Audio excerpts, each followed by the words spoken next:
Welcome back to the show. My next guest is the founder of Finding Your Zen Health and Life Coaching. And just that word Zen, automatically puts me in a better mood. We can all use a little bit more Zen in our lives. And the founder is Elaine McDonald. She joins us on the show. Welcome to the show. Wonderful to have you here. And let's talk about your role as a health and life coach. How would you describe your role? Well, excuse me, the health and life coach is... First of all, thank you for having me. You're welcome. The health and life coach is someone that supports someone's health goals. So we're not doctors. We don't pretend to be doctors or dietitians or nutritionists for that matter, or therapists. Right. But a role of a coach can be to support the goals that a client is trying to reach. So let's say, for example, a professional health or health practitioner gives you some advice or recommendations on what to do to take care of your health. Oftentimes, when we leave the doctor's office, we have good intentions, but we don't always follow through. Right. So the coach can pick up where the professional left off. The professional can prescribe, and the coach can help implement and support and provide the encouragement. And everyone needs a coach at some point, even a coach does. So yeah, that's kind of what the role of a coach can be, helping you with your life goals, be it, diminishing your stress, improving your eating habits, sleeping better, maybe even, some work on relationships and that kind of thing.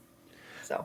How about the name itself? I mean, as I said, that word Zen to me does, I have an image in my head right away. Was that part of the meaning that you knew people would have that connection to that word specifically?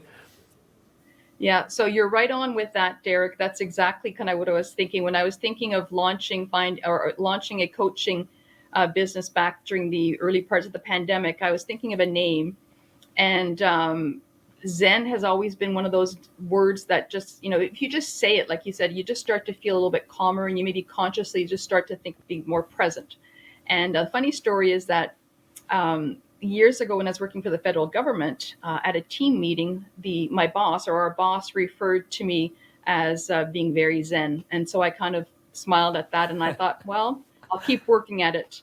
And so, yeah, that's how it came about. Yeah, no, it makes sense. Elaine, how would you describe your typical client? Who is your typical client? I'd say typical client would probably be the female. Okay. The ages vary for sure.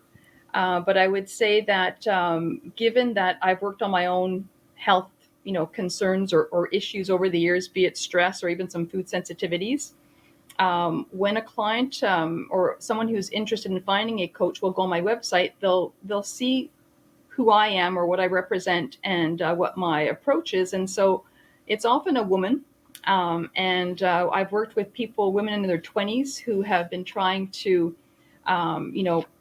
I guess, address a small concern or a health issue or a goal of some sort. And I've also worked with ladies in their 60s, up to their 60s. Right. And so that would be my typical client. Do you have a specific niche at all? I mean, because, the way that you've described, some of the reasons why people come to see you and some of the things that you work on, is there a specific niche at all? I'd say the niche would be, certainly what I like to build on is, or I guess my approach would be keep things quite simple, okay. Not to overwhelm, meet people where they're at. I had a client who said, I kind of working with you because I don't get the feeling that you're going to want me to run a 10-kilometer race right off the bat. And I said, no, that's not my approach at all. Yeah. Let's try to build on small things. And it's so important that we recognize the importance of little habits and how small changes can make big positive changes in the long run. So that would be kind of my approach, would be meet the client where they're at, and not to be hard on ourselves, recognize that we're human. I don't believe that setting too big a goals is the best way to go. Small little increments, and with that you feel better about yourself, you see the results, and then you build on that. I have just under a minute left. I just wanted to ask you quickly, Elaine, do you have a tip or tool you would recommend to our viewers at home to find a little more Zen in their life? Yes. Okay. So one of the things I wanted to talk about, which I thought was great as a suggestion from you guys, was how do you increase your positive energy and increase your or improve your mood? So although it sounds very simple, we underestimate its power.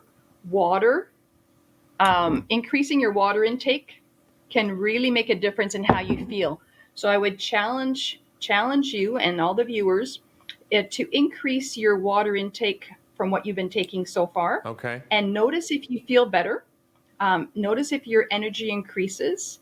It's great for lubricating your joints. So if already you're kind of not having a lot of energy and then your joints aren't feeling great, you're going to Yeah, not want to a move. great piece of advice, Lane. Thanks so much. We'll be right back after this.